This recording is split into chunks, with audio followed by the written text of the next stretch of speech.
What's up, world? What's up, world? It's your boy Daz. Gonna be I'm in the car right now. Actually, gonna be recording in the car because I wanted to take a ride and give it a shot and see how this kind of works out. So y'all gonna be hotboxing with me for a second. Again, it's your boy Daz. You can find me on YouTube at your boy with the I and the space and Daz. That's for the YouTube, and then we have the Instagram. It's Karmic Dez 85. I also have the Want to Talk About It podcast on Instagram as well. I think I'm about to go ahead and go live on there and make sure I got the audio on that motherfucker. Yeah. But yeah, so we got the Want to Talk About It podcast and they Want to Talk About It Instagram going. Also have the Karmic Dez 85 on TikTok. So some of my creative stuff is there. Um, make sure the mic is on. It should be good. Looks like it is. Yeah, some of my creative works are there. Some of the stuff I've redesigned, like repainted and whatnot. Some of my paintings are on there. So yeah, check those out. I also want to give a shout out to the Barefooted Collector, Mike C. We got a Serenity's Kiss, Kimberly Palm out there with the candles. Ray Ann with the Reinvigorate Home Services. I got Hook, aka Xevious versus Black Mana. We got D Wayne with the damn Gardening Angel. So we use a lot of services, a lot of things we do here in the group. Tonight, I don't really have any. Well, I do have a current event. Damn Cowboys lost. People kept asking me all week, am I going to bet on the Cowboys? Am I going to do? I don't want to put money down. I'm so sure they're going to win. I was like, yeah, I mean, I'm sure they're going to win, but I didn't need to put money down. I felt like if I put money down on the Cowboys, then they would lose for sure. And sure enough, all week long, I've been saying, I got this I put $10 down, only just $10. Motherfucker, I put $10 down, said if Dak fuck up this $10, man, I'm going to be upset. Sure enough, Dak fucked up my $10, man. I told him, and damn, before halftime even come up, these motherfuckers in the group chat already asking for their money. I told them we still got a whole game left over. Still have damn half a game left over. Ended up at the end of the night having to pay these motherfuckers. God damn. One motherfucker left the group chat. Shit crazy, man. So we had the Cowboys, yeah, we lost 40, I think it was like 48 to 38, 42. No. Yeah, it's like 48 to 38. It's 48, 36, somewhere in that range. It's horrible. I knew the game was over when Dak did a damn quarterback scramble to the side with no receivers. Who does that? We like this real quick.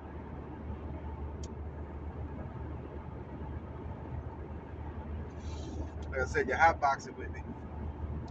What else? What else is currently going on? Oh, if you're in Central Texas right now, we got a little freeze going on. Nothing like it was last year. Last year it got to like -20. Motherfucker was out here driving around, fucking Tomb Raider and shit. Me and Mike. Now took about 4 hours to get across downtown, man, back home. But it was cool though. It was straight. It was safe. It's safe right now. Ain't even no rain. I don't know why people were scared and panicking. Panic bought up everything at the store and went in there the other day. Wasn't no goddamn ramen noodles on the shelf. Upsetting. Even though I wasn't even getting no ramen noodles. But it is curious. I said, I'm telling people that's part of the script, man. Like the whole Stanley Cup thing. I don't know if y'all know anything about that. Damn Stanley Cups going for $500 damn dollars. It's limited edition Stanley Cups people's fighting over. But that sounds like something right after movies to me. Fucking scripted. Somebody's writing this shit.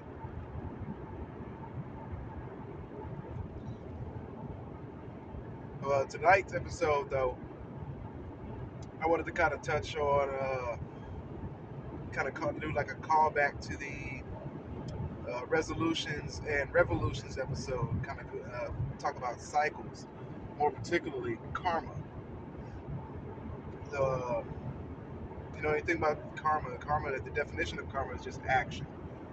Karma can be, you can make, uh, so anything you do is going to make karma because it's an action. Even doing nothing creates karma because doing nothing is an action. As long as you're alive, you're creating karma. Whether good or bad, positive or negative, you know, that's gonna be sorted out between you and the universe. And, you know, so that's neither here nor there. And you know, at my deepest level, I try not to ascribe, you know, good or bad to any of the experiences when it comes to like karma or anything like that. More, I go to less. I use more or less positive and negative to describe those experiences. Right. So tonight, with karma in mind, I'm just going to talk about a few instances in my life in which I've noticed karma or grace in this case working for me. And I remember the one of the, I guess the oldest you would say memories I have of this in play is when I was, well, I can't remember what age I was. I had been about third, fourth grade, and we were poor. Like open up the refrigerator, water and baking soda poor. All right, but my mom worked all the time, and I peeped that. And one day, you know, my dad would send, or we would get child support from my dad sporadically. So one night, I remember praying to God, you know, let him know that, you know, let him know the situation, and that my mom really needed the money. And I wasn't like praying or anything for like me. I don't hardly ever pray for me. Of course, I would hope good things happen to me. I want good things to happen for me, and you know, I work towards that. But I'm not, you know, I don't typically pray for good things to happen to me or for me or anything like that. But I do for other people. So I knew my mom was behind on bills, I believe it was, and I just asked God to help her out. And that next day, that very next day, I guess God knew what was going to be happening because a check came in the mail for the child support check came in the mail. And I remember my mom being happy and relieved that it came. I don't remember if I told her I prayed for it or not, uh, but I was relieved because I saw she was happy and she was able to, you know, handle her business now. And that's back when I was, you know, I guess a little bit more naive to the world, but more spiritually inclined, right? I was always kind of raised. I don't want to say raised in the church, but my mom always had us around the church, and you know, my elders, my grandmother, you know, kind of had us around the church a little bit. So I picked up a few things, to say the least. Let's see another good one.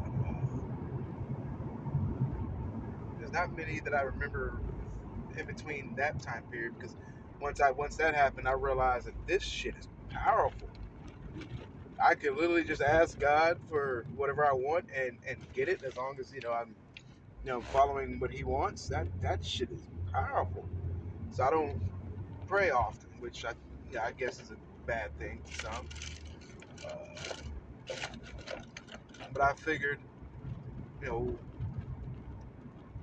it's like you say, like in the Bible it says, with a grain, if you had faith, the grain of the size of a grain of salt, you'd be able to move mountains. So it's that type of deal. Like I don't want to be crutched by God. I want to be supported by God. You feel me? So with you know with that in mind, it takes me to when I was no, my actually is my matter of fact, this was my senior year in high school. I had government and economics, and my government and economics teacher uh, were the same teacher. That typically didn't happen with students in my school. Usually you had one teacher for government, another teacher for economics. I was lucky enough to get the same teacher for both. Lucky in the fact that I felt like she had an issue with me. And I do remember her telling me one day that she had brought my name up in the teacher's lounge, and she found it funny that none of the teachers said the same thing about me or could describe me in the same way.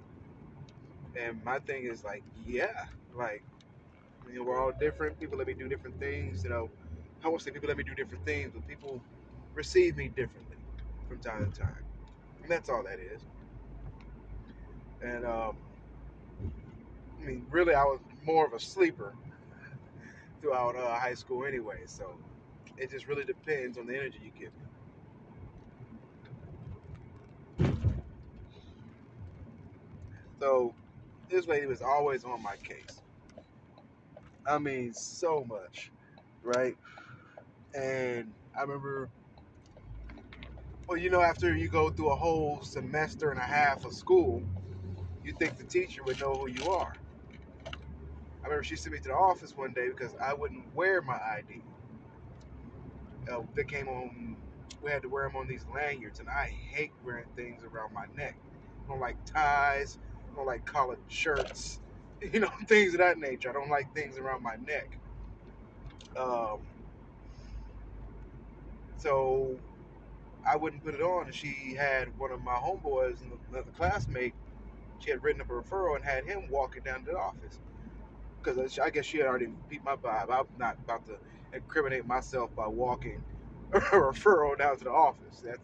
That to me is wild. Why would you do that? So that's just one of the instances that I felt like she singled me out. Uh, After so many of those, the, the incident that sent me over the top, I remember now. It was near the end of the school year, and at the beginning of class, everybody kind of congregates, talks, whatever. So that's what I'm doing, sitting, congregating, talking. Like the bell rings, and everybody is going to their seats and whatnot. And I guess I'm still talking. I'm a multitasker. I'm talking as I'm going to my seat. And I recall her telling everybody to sit down, and it might have been be quiet and shut up, but I didn't like to, or be quiet, or sit down and be quiet. It said either way, I didn't like the way she had came at the class, considering the bell had just rung. So I continued to stand, stay standing. Don't bother me none. I'm in class. What you gonna do? I mean, teach. She didn't like the fact that I was still standing. She wanted me to sit down. I was like, nah, I'm not gonna sit down. So I think I got another referral for that instance. And I told her, the way that you've treated me, God not gonna like that. What's gonna happen to you? You're gonna get my sister. She gonna be worse than me. And if you keep messing up, you're gonna get my brother. And he gonna be worse than both of us. Right? I told her this. I remember telling her this. One of my boys, he can tell you, I told her this. So she kept on. Mind you, she had a year reprieve because my sister is 2 years behind me. But my sister's senior year, guess who she got for government and economics? That same teacher. And when you know it, she didn't heed the warnings. I told her, you mess up with my sister, which from the stories I've heard, same scenario. You're going to get my brother.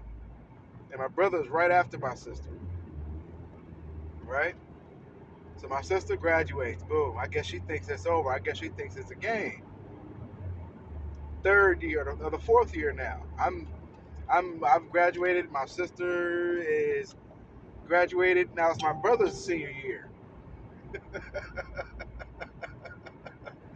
So this is a story I get from my brother. So he gets in the classroom, right? His desk is already separated and assigned next to the teacher's desk.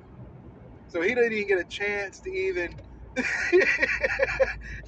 She doesn't even give her a chance. She just gives it no chance to get to where it got to, right?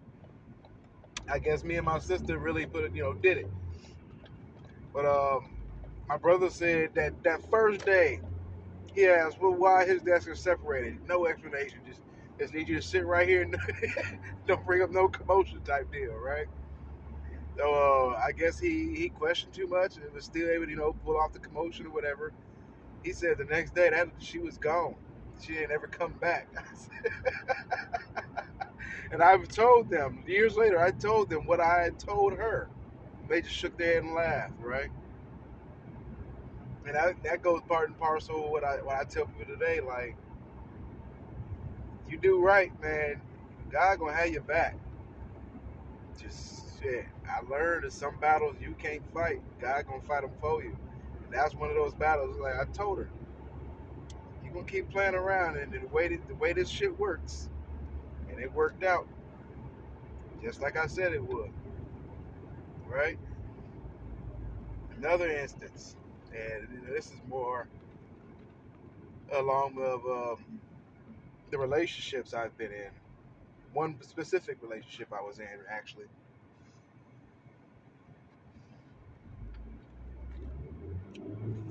During my breakup, we had still been living together, trying that little thing out. And so I've I got some life experience under my belt here. Um, but I noticed the way she was moving. She was chilling with, messing with this new dude. Typical, quote unquote street cat, whatever. Um, but I peeped it. I'm peeping how they moving, what's going on, the in and out, and always, that type of deal. And I've been through that because, I said I got a little bit of life experience under my belt. So me and her get into it one day, and I tell her, the way you moving, 2 weeks, you're gonna be in jail. 2 weeks, right?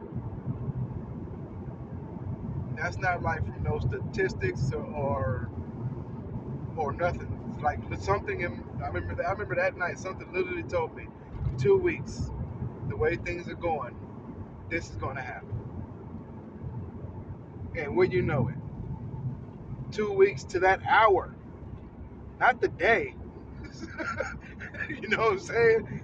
Typically, motherfuckers is the day. 2 weeks to that hour, I get a knock on my door. Boop, boop, boop, boop, boop, boop. I'm like, what the fuck going on? This late at night, had been about 11:30, 12 o'clock at night, some shit like that. Late. I go to the damn door,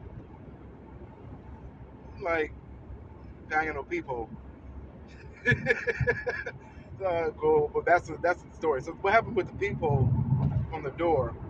Uh, when we first moved in, me and my ex had got into it, and she had locked me out the house because she thought I was cheating.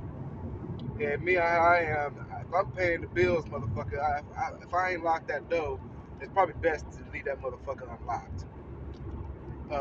So it led to me kicking that motherfucker down, right? And I don't mean it's back when I had two strong legs. I had an accident, so I only got one strong leg. But with my two strong legs and the martial arts, I warned her.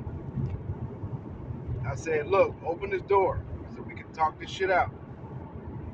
She didn't want to open the door. I said, look, if I kick this fucking door down, you're paying to get this door replaced. Right? They went to open the door. All I heard was that she had a baseball bat. And I had these Scarface posters. Right? All I heard was her glass breaking all over the motherfucker, right? So me, kicked in the kick door mode. Boom! Kicked that motherfucker smooth off the hinge. See my damn posters fucked up, glass everywhere? Fuck no, man. I ain't hit her. took my damn bat, hit that. It wasn't even my bat. I don't know whose bat it was. Had been. I mean, of course it was her bat. I don't remember where the bat came from. Took that motherfucker. I forgot what I did with it after that, but I know the makeup sex was awesome.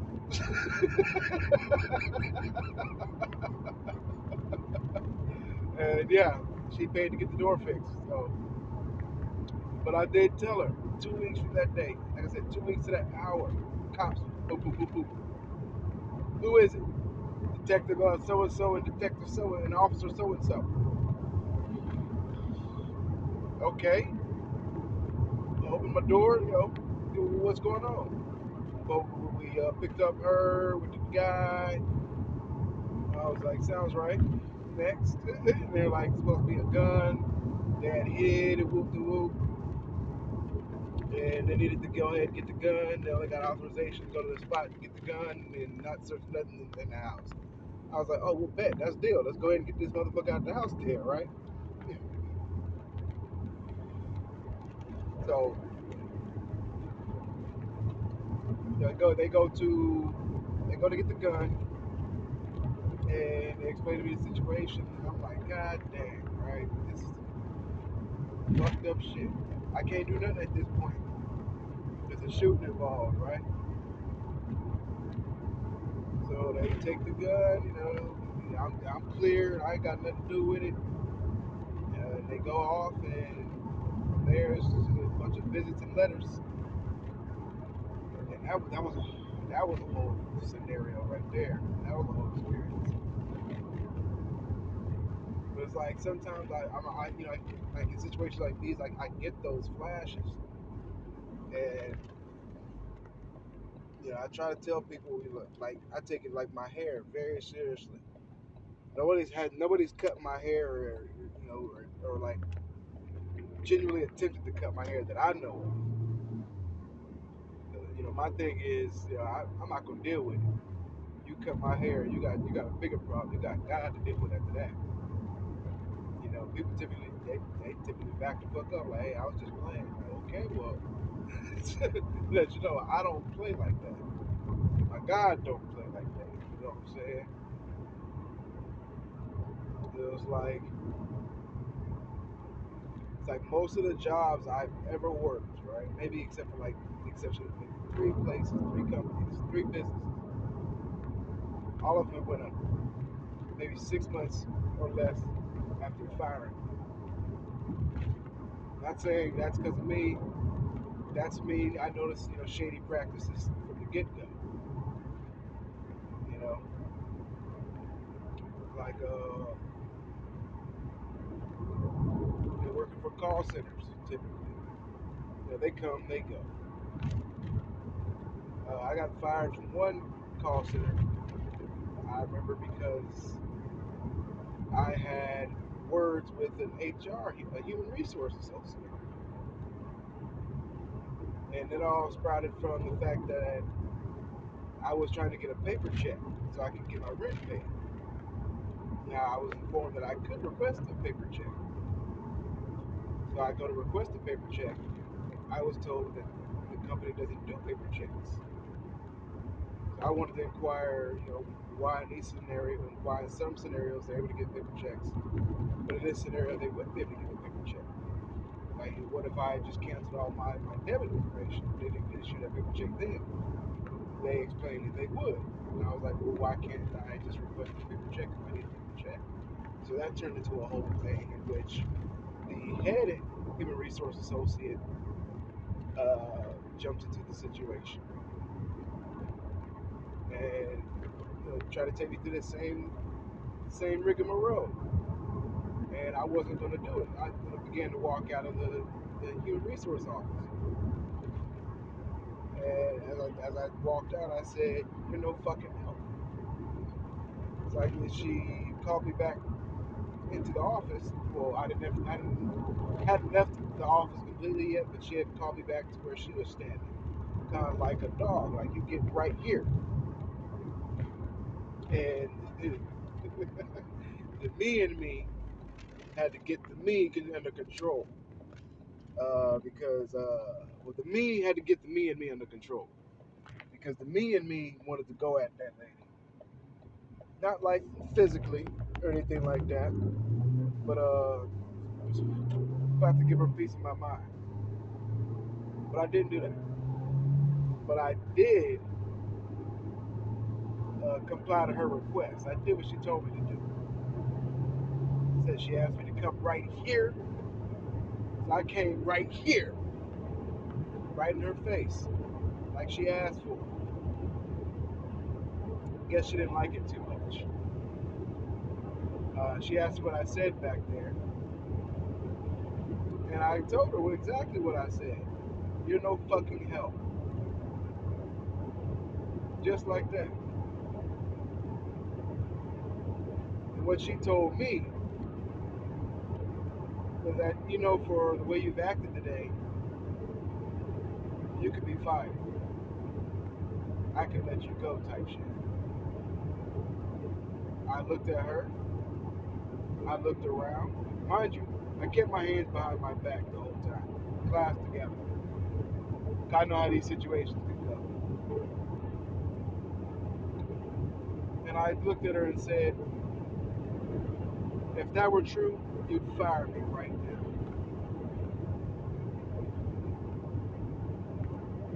And I said, anything else?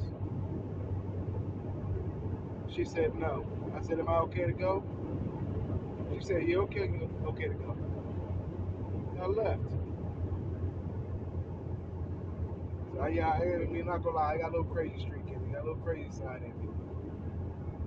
But it's like, if you're trying to bluff me, that wasn't gonna work. Like I said, if you're gonna fire me, you can fire me right now. You're the head human resources associate. But I will admit, Monday when I came in, I was fired. Or else this wouldn't be part of the podcast tonight.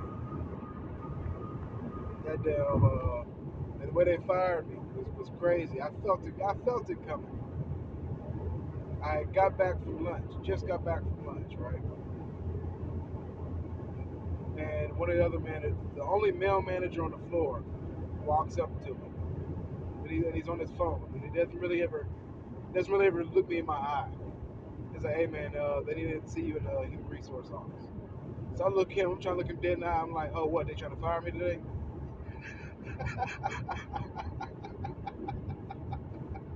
He said, I don't know what's going on. They just said they need you to human resource office." I looked at the rest of my table, my crew was. I was like, oh yeah, they about to fire me today, y'all. Let me go ahead and get my stuff. I looked at, should I bring my bags? He was like, well, if you want to, you can bring your bags, but you should be good. I was like, nah. Now they about to fire me, bro. Let me go ahead and get my bags. He kind of smirked a little bit. So yeah, I walk all the way up to the human resource office with him, and I'm fucking with him. I'm like, hey man, they ain't tell you what they need me for. He was like, nah, they ain't tell me. I was like, that sound right to you? He was like, nah, it really don't sound right to me. I was like, yeah man, they about to let me go, bro.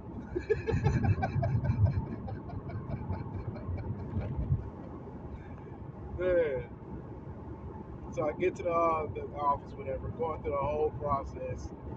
I was out of character and I was aggressive, and people felt like they were threatened and whatnot. I was like, cool. All this could have been solved. Y'all just gave me a paper check. Simple, right? Because guess what you got to end up doing now? You end up got to give me a paper check anyway, right? So I tried to reapply there after like 6 months. And one of the chicks that was a part of my team, part of the table, whatever, that was there when I was working, was a manager now, and had seen me in the lobby. So she walks by me and is like, "Hey, what's up?" I was like, "Hey, what's up?" The whole Greek thing. And she was like, "What happened last time?" I explained to her. I told her the person that got me fired and what had happened. And she was like, "Oh, that's crazy. She don't even work here anymore." I was like, "What?" She was like, "Yeah, they fired her." Crazy, right? Not to mention that apparently she had tried some BS with somebody else, and they weren't particularly fond of it, and slashed off four of her tires. Mm, mm. That damn karma is something serious, man. You know what the tires cost? I had an old truck one time, man. Damn, the cheapest tire I can get on them motherfuckers, $120. You gotta get all four repaired, plus installation and with the disposal fees. Shh, come on, man.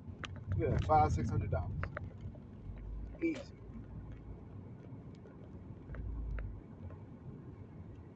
So yeah, that situation, and I laughed. I'm not gonna lie to you. Not too long after that, the company did switch over. So the company that was there wasn't even, I worked for wasn't even there anymore. Same thing with another company, call center work again.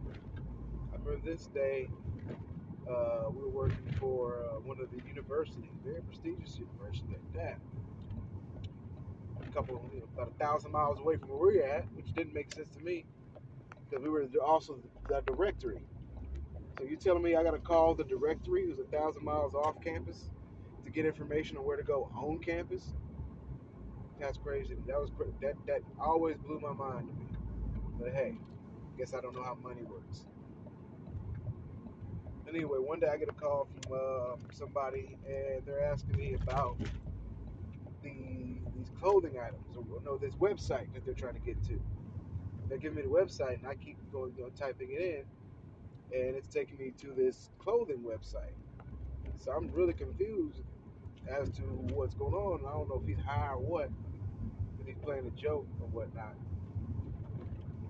But it escalates to the point where he calls me a stupid idiot. And that's one thing that I'm not gonna lie has been a trigger, kind of triggered my whole life. It's so my intelligence, we got a problem. So I was getting amped up, and one of the I realized what was going. I was getting too amped, and I went to get one of the managers to help out on the phone call, and she, when I tried to give my headset out of frustration, I kind of forced my headset on her, and she didn't grab it right away, and it dropped. So if you're listening to a recording of the phone call, it might sound like I had thrown a headset, quote unquote. So after that phone call was handled, maybe like an hour or two later, I was brought to a back room, and I was told that the supervisors had reviewed the call. They understand the situation. I got frustrated, and but I can't throw the headset. I was confused as to, like, okay, when did I throw the headset? They're like, well, we have you on a recording having thrown the headset. I was like, okay, that's crazy because I never threw a headset. And so they asked me if I wanted to hear the recording. So I was like, yeah, let me listen to this recording, this so-called throwing. So I listened to the recording, and it sounded like a little thump. There was just a quick little thump. And they were like, that was me throwing the headset. I looked at them kind of like, really? Really? That was me throwing the headset? I'm sitting here in my mind like, okay, I'm a grown man. This is a piece of plastic with a felt, a felt cover over the earpiece.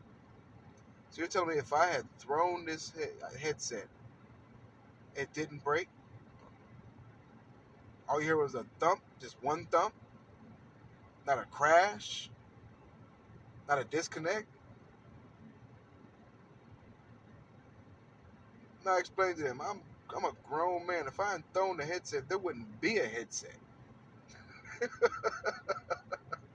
And they were like, and I explained to them that, hey, I asked my manager, and they're like, we already spoke with your manager, and she said that you threw the headset.